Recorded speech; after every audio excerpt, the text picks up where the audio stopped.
l'heure la plus silencieuse. Que m'est-il arrivé, mes amis? Vous me voyez bouleversée, égarée, obéissant malgré moi, prête à m'en aller, hélas, à m'en aller loin de vous. Oui, il faut que Zarathustra retourne encore une fois à sa solitude, mais cette fois-ci l'ours retourne sans joie à sa caverne. Que m'est-il arrivé?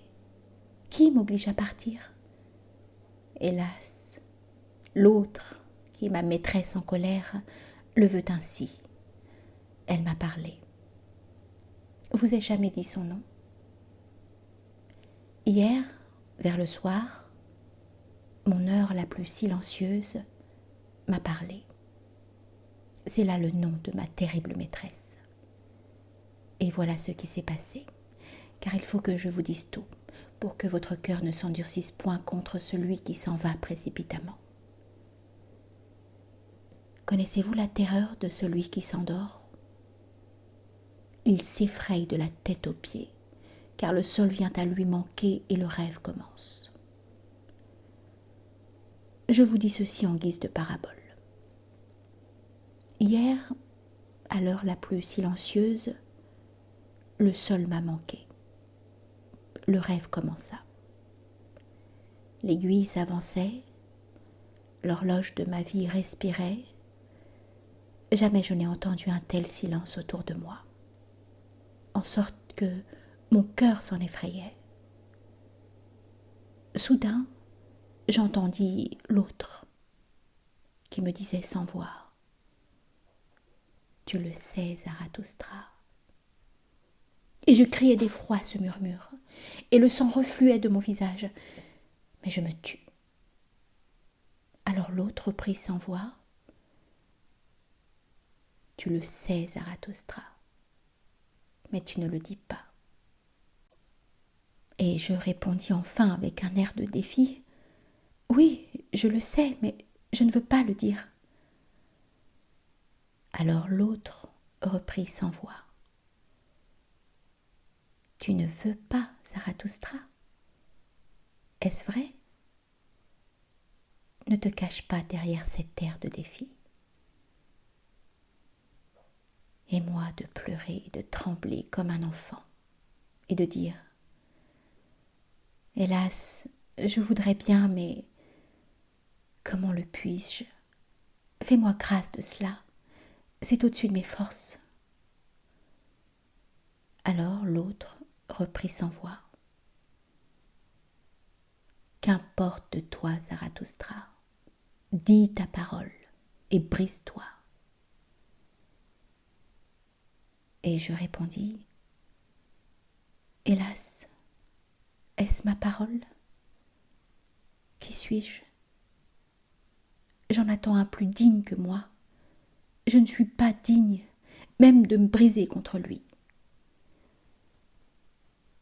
Alors l'autre reprit sans voix: « Qu'importe de toi? Tu n'es pas encore assez humble à mon gré. L'humilité a la peau la plus dure. » Et je répondis: « Que n'a pas déjà supporté la peau de mon humilité? J'habite au pied de ma hauteur. L'élévation de mes sommets, personne ne me l'a jamais indiqué, mais je connais bien mes vallées. » Alors l'autre reprit sans voix: « Ô Zarathustra, qui a des montagnes à déplacer, déplace aussi des vallées et des bas-fonds. » Et je répondis: « Ma parole n'a pas encore déplacé de montagne, et ce que j'ai dit n'a pas atteint les hommes. Il est vrai que je suis allée chez les hommes, mais je ne les ai pas encore atteints. » Alors l'autre reprit sans voix: « Qu'en sais-tu? La rosée tombe sur l'herbe au moment le plus silencieux de la nuit. » Et je répondis: « Ils se sont moqués de moi lorsque j'ai découvert et suivi ma propre vie, et en vérité mes pieds tremblaient alors. Et ils m'ont dit ceci: tu ne sais plus le chemin, et maintenant tu ne sais même plus marcher. » Alors l'autre reprit sans voix: supportent leurs moqueries. Tu es quelqu'un qui désapprit d'obéir. Maintenant, tu dois commander. Ne sais-tu pas quel est celui dont tous ont le plus besoin? Celui qui ordonne de grandes choses. Accomplir de grandes choses est difficile, plus difficile encore d'ordonner de grandes choses. Et voici ta faute la plus impardonnable. Tu as la puissance et tu ne veux pas régner. Et je répondis, il me manque la voix du lion pour commander. Alors l'autre me dit encore, comme en un murmure, ce sont les paroles les plus silencieuses qui apportent la tempête. Ce sont les pensées qui viennent comme portées sur des pattes de colombe qui dirigent le monde. Ô Zarathustra, tu dois aller comme le fantôme de ce qui viendra un jour. Ainsi tu commanderas, et en commandant, tu iras de l'avant. Et je répondis, j'ai honte. Alors l'autre me dit de nouveau sans voix,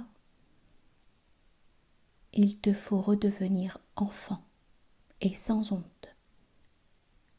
L'orgueil de la jeunesse est encore sur toi. Tu es devenu jeune sur le tard, mais celui qui veut devenir enfant doit surmonter aussi sa jeunesse. Et je réfléchis longtemps en tremblant. Enfin, je répétai ma première réponse. Je ne veux pas. Alors il se fit autour de moi comme un éclat de rire. Hélas, que ce rire me déchirait les entrailles et me fendait le cœur. Et une dernière fois, l'autre me dit, ô Zarathustra, tes fruits sont mûrs, mais toi tu n'es pas mûr encore pour tes fruits. Il te faut donc retourner à la solitude, afin que ta dureté s'amollisse davantage. Et de nouveau il eut comme un rire et une fuite, puis tout autour de moi se fit silencieux comme un double silence, mais moi j'étais couché par terre, baigné de sueur. Maintenant vous avez tout entendu. C'est pourquoi il faut que je retourne à ma solitude. Je ne vous ai rien caché, mes amis. Cependant, je vous ai aussi appris à savoir quel est toujours le plus discret parmi les hommes et qui veut être discret. Hélas, mes amis, j'aurais encore quelque chose à vous dire. J'aurais encore quelque chose à vous donner. Pourquoi est-ce que je ne vous le donne pas? Suis-je donc avare? Mais lorsque Zarathustra eut dit ces paroles, la puissance de sa douleur s'empara de lui à la pensée de bientôt quitter ses amis, en sorte qu'il se mit à sangloter, et personne ne parvenait à le consoler. Pourtant de nuit, il s'en alla tout seul, en laissant là ses amis.